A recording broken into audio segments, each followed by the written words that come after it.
Is our school system designed to destroy creative thinking? If you're watching this video, you've probably felt at odds with the whole system around you your whole life. It's the feeling of being a square peg being hammered into a round hole.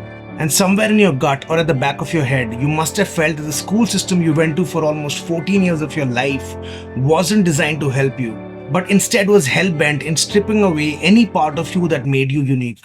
We are living in a really paradoxical age. The world needs critical thinking and innovation the most at this point of time. In the age of AI and automation, those are the skills that humans really need. Creativity, critical and divergent thinking, and the ability to solve problems that may not be understood in one line or in a single prompt. But the machine that built the foundation of our entire education system is tethered to an 18th century model designed explicitly to destroy these qualities.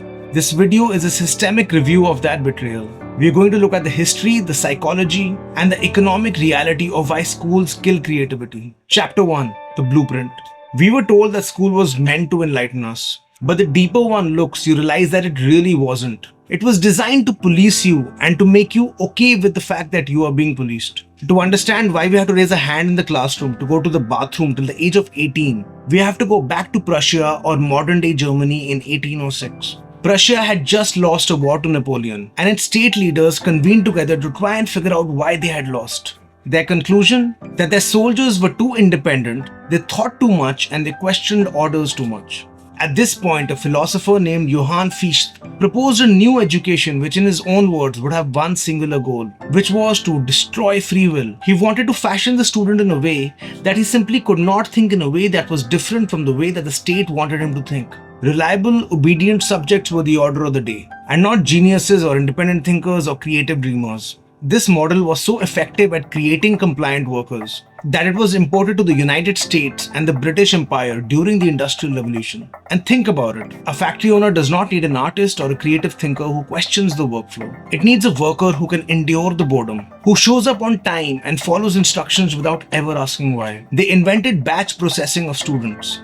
That's why we are all grouped by age. It assumes that just because you were manufactured in the year 2005, you must be the same as everyone else in that age group. It ignores your interests, your speed, and your unique brain. The structure of the classroom, the rows of desks, the teacher at the front, the bell schedule, it's not about learning. It's an artifact of military and colonial control. It is a machine built for compliance. And if you are a creative person, then compliance is your enemy. This was the blueprint through which they processed all of us. Chapter 2. The Weapons. So we have the blueprint, but what does it look like in action? How does it operate on a Tuesday morning? How does it take a curious 5-year-old and turn it into an anxious, risk-averse 18-year-old? For this, it used two primary weapons, the test and the grade. This is where standardized testing came into being. The problem with these tests is that besides being extremely stressful for children, is that they also deliberately punish divergent thinking. Tests actually measure something known as convergent thinking. That is the ability to narrow down information and find a single correct answer, A, B, C, or D. This is the exact opposite of what the creative mind thrives on, which is divergent thinking. That is the ability to look at a piece of information and to come up with 100 different possibilities. It's the ability to see connections that aren't there and to expand upon them.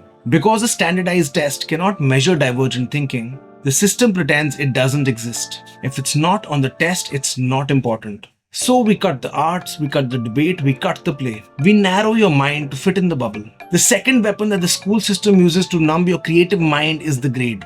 Psychologists have known for decades that there are two types of motivation, intrinsic and extrinsic motivation. Intrinsic motivation is when you do something because you love doing it. You paint because you want to see the image that's in your head. You make a song because you want to hear the music that's going on inside your brain. You code because you want to see the system that it develops. This is the internal engine of all great art and discovery. Extrinsic motivation is when you do something for a reward, like let's say a high test grade or a paycheck. The whole point of the grading system is to completely devalue your intrinsic motivation and replace it with the compliant obedience that extrinsic rewards give. Basically treat us like dogs with a treat for good behavior. This is fundamentally where a creative mind starts to atrophy. Creativity requires risk, the willingness to fail, to look stupid or to try things that might not work. But in a graded system, failure is punished. Failure ruins your GPA. Failure means you don't go to college. So the smart student, the one who wants to succeed, learns the most damaging lesson of all.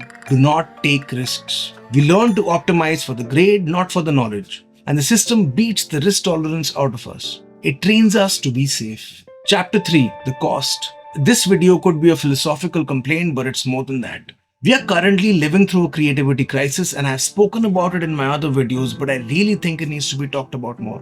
Researchers analyzed over 300,000 creativity scores from children and adults in the US and found that over the last few years, while the IQ scores have gone up, creativity scores have been in free fall since the 1990s. And the cost is higher than just bad creativity test scores. The cost is human life. In high-pressure systems like India or South Korea, the obsession with standardization has created an epidemic of people who end their own lives. Students are told that there is only one path, the exam. If you fail the exam, you are worthless.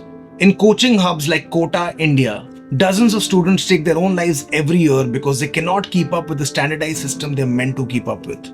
In Japan, they have a word for it, hikikomori. It refers to the millions of young people who have simply withdrawn. They lock themselves in their rooms and they refuse to come out. They are paralyzed by the shame of not fitting in. They are the casualties of a system which demands that everyone be the same. And the ultimate irony is, our system claims that it is preparing you for the economy and that this model is more efficient. And that's a straight-faced lie. The World Economic Forum lists complex problem solving and critical thinking as the most important skills for people to have in 2025. They say it's a skills gap, but really it's a creativity gap. Standardized schooling is a model collapse generator for the human race. By feeding every student the same curriculum, forcing them into the exact same tests, and demanding the exact same answers, we are creating synthetic humans. We are filtering out the outliers. We are filtering out all the weirdos. We are filtering out all the possibilities that don't fit our current economic system. And the current economic system, by the way, has landed all of us in $315 trillion of global debt. To whom, you may ask? To ourselves. If this system isn't the definition of what being stupid is, I don't know what else is. So if you're a creative person, a musician, a writer, or an entrepreneur, you have to realize that the institution wasn't built for you. It was built to manage you. The evidence is kind of clear. The decline in creativity, the spike in anxiety, and this feeling of emptiness. It's not you as much as it's the system trying to beat the divergent mind out of you. But here's where a thought experiment maybe can kick in. We don't have to stay in the factory. In today's day and age, this factory is falling apart anyway. For those of us who feel stifled by the system that was imposed upon us, we have to deprogram ourselves. Train ourselves to not be afraid of failure. Train ourselves to not be afraid of taking creative risk or looking stupid.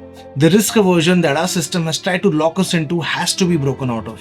Only then it's perhaps possible to be the best version of ourselves. We have to reject the idea that our worth comes from a number on a piece of paper. The machine is already obsolete. Everything will be automated soon, and there is no point trying to fit into a system that has already failed.